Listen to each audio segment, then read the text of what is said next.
Hello दोस्तों, इन हालातों में हम सभी फ्यूचर को लेकर काफ़ी अनसर्टेन फील कर रहे हैं। ये कहना गलत नहीं होगा कि किसी को भी नहीं पता कि आने वाले दिनों में क्या होने वाला है। कई स्टूडेंट्स हैं जो कॉम्पिटिटिव एग्ज़ाम्स के लिए प्रिपेयर कर रहे हैं।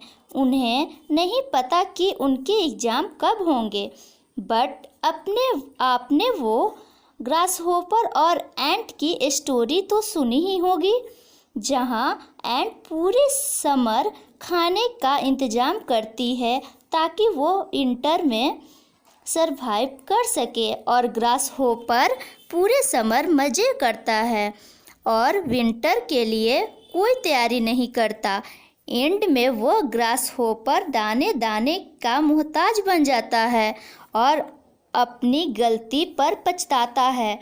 So students, winter is coming. Exam postponed हुए हैं, कैंसिल नहीं। ये स्कूल या कॉलेज नहीं है जहां एक हफ्ते पहले पढ़ने से चलेगा। ये प्रोफेशनल कोर्स हैं।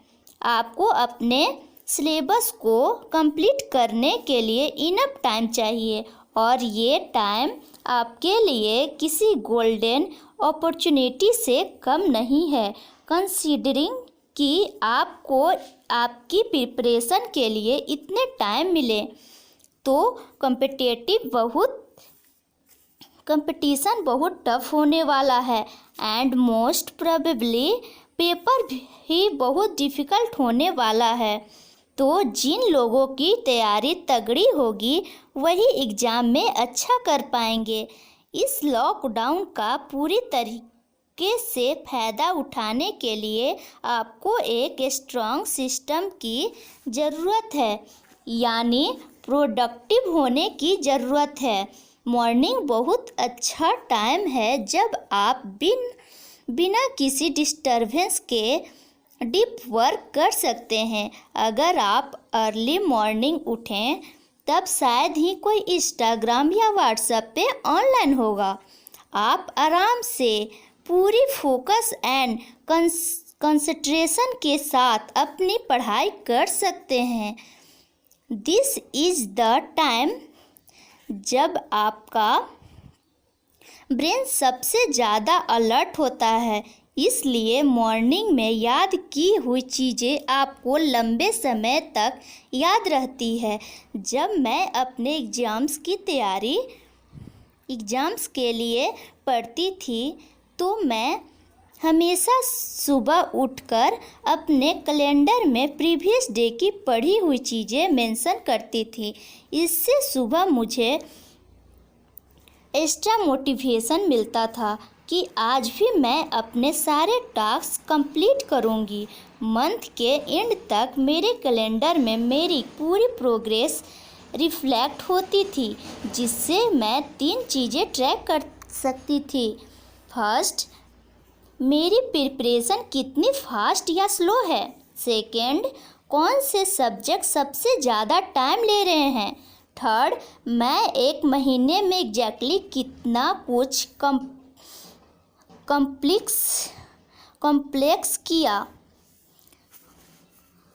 ऑप्टेन हम एग्ज़ाम्स की तैयारी करते वक्त खुद को अप्रिशिएट करना भूल जाते हैं कि हमने कितना सारा पोर्शन कंप्लीट कर लिया, बिकॉज़ हम इस पे ज़्यादा फोकस करते हैं कि दूसरों ने कितना पढ़ लिया एंड हम अभी कितना पीछे हैं। बट अगर आप अपने प्रोग्रेस को ट्रैक करें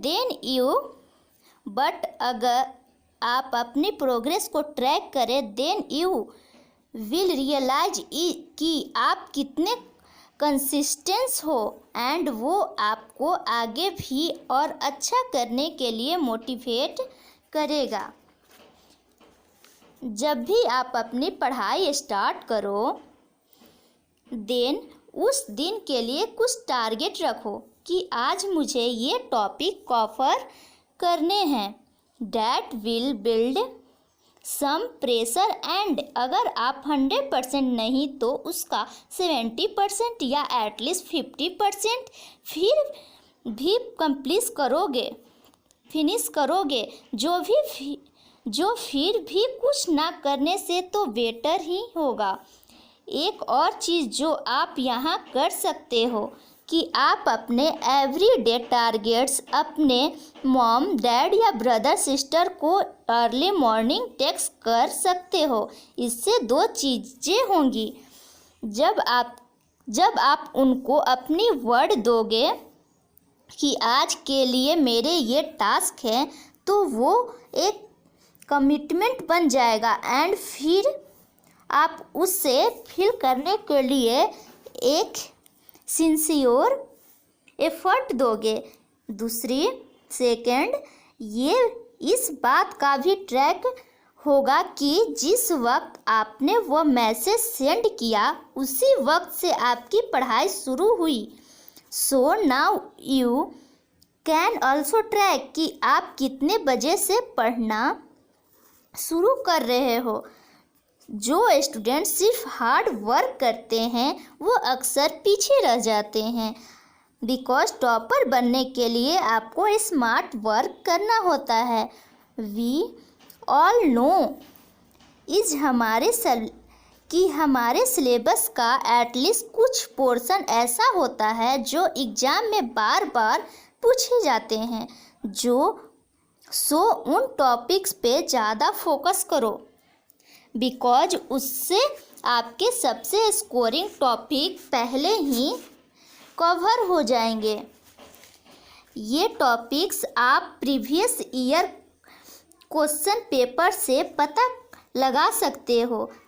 द फेमस पेरेटो रूल भी यही कहता है कि सिर्फ 20% इनपुट से 80% आउटपुट अचीव किया जा सकता है। आपके केस में इसका मतलब है कि आप कम से कम एफर्ट में ज़्यादा से ज़्यादा मार्क्स ला सकते हैं।